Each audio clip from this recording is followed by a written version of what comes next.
That's the kind of the Milton Friedman quote, the business of business is business.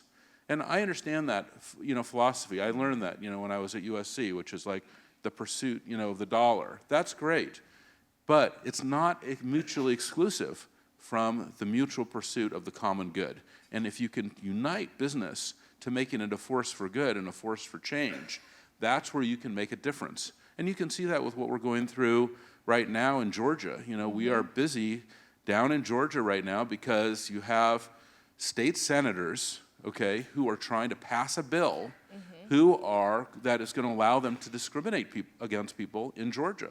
So whether if you're, LGBT, or if you're a different race, or whatever it is, or different orientation than what they are representing, you're going to have laws on the books in Georgia that are going to prevent you from basically having your freedoms.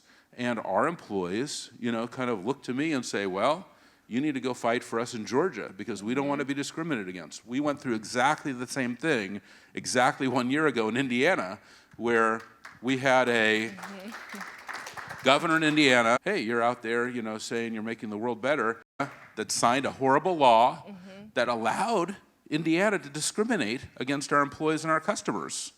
And then the employees and the customers look to me and say, we've got to stop that.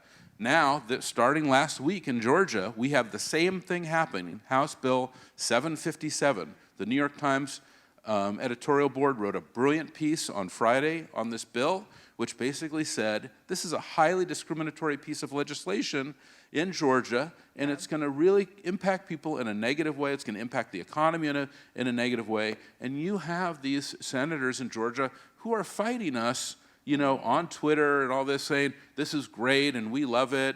And it's like, hey, it's not great for our employees.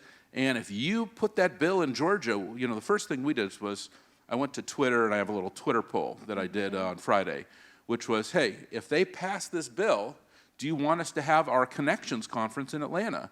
So we're having this conference in May. It's 15,000 people.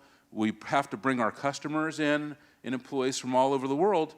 The big question is for them, hey, you can see what the laws are going to be then in Georgia. Do you want that, or do you want us to move the conference? 80% said move the conference. Wow.